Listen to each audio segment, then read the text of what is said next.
Mobile अथवा कोई भी इलेक्ट्रॉनिक उपकरण ले जाना सभी परीक्षार्थियों के लिए पूरी तरह से वर्जित किया गया है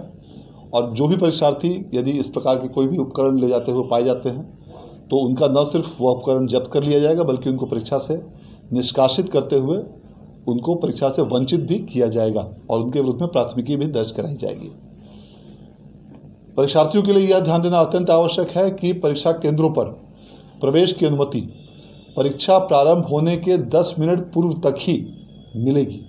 अर्थात जो परीक्षा फर्स्ट सिटिंग में 9:30 बजे प्रारंभ होगी उस परीक्षा केंद्र पर परीक्षार्थी को 9:20 तक हर हाल में पहुंचना अनिवार्य होगा और जो परीक्षा द्वितीय पाली की 1:45 से शुरू होगी उन परीक्षा केंद्रों पर परीक्षार्थी को 1:35 तक पहुंचना अनिवार्य होगा। इसके बाद इस समय सीमा के बाद जो भी परीक्षार्थी यदि परीक्षा केंद्र पर पहुंचेंगे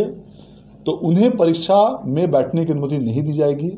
यह ध्यान देना इसलिए आवश्यक है क्योंकि ऐसा देखा गया है कि कुछ विद्यार्थी जो इसका अनुपालन नहीं कर पाते हैं,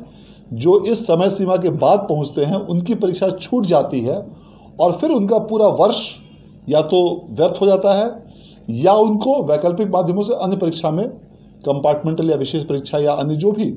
वैकल्पिक उनके लिए माध्यम उपलब्ध हों उसमें बैठने की बाध्यता होती है। इसलिए यह अत्यंत आवश्यक है कि सभी परीक्षार्थियों से मैं अपील भी करना चाहूँगा कि आप निर्धारित समय से काफ़ी पूर्व परीक्षा केंद्रों पर पहुँचें और यह जो समय सीमा 10 मिनट की दी गई है यह अधिकतम सीमा है, इससे भी आप काफ़ी पहले पहुँचें ताकि आपको परीक्षा केंद्रों पर प्रवेश में किसी भी प्रकार की दिक्कत ना हो और ट्रैफिक जाम या इत्यादि अन्य किसी भी प्रकार की यदि जिले में कोई समस्या होती है उसके कारण आपको परीक्षा में किसी प्रकार की कठिनाई नहीं हो। इस परीक्षा केंद्रों पर पूरी तरह कड़ाई के साथ कदाचार रहित और स्वच्छ परीक्षा कराने के लिए बिहार विद्यालय परीक्षा समिति द्वारा सभी जिलों के डीएम्स को और एसपीज को आवश्यक दिशा निर्देश निर्गत किए गए हैं और इसके आलोक में सभी जिलों में पर्याप्त संख्या में दंडाधिकारी, पुलिस पदाधिकारी और पुलिस बलों की प्रतिनियुक्ति इन सभी परीक्षा केंद्रों पर की गई है। इसके साथ ही सभी जिलों में जोनल दंडाधिकारी, सुपर जोनल दंडाधिकारी और फ्लाइंग स्क्वाड्स की भी प्रतिनियुक्ति की गई है। परीक्षार्थियों का 2 बार फ्रिस्किंग करने का निर्देश दिया गया है, एक बार गेट पर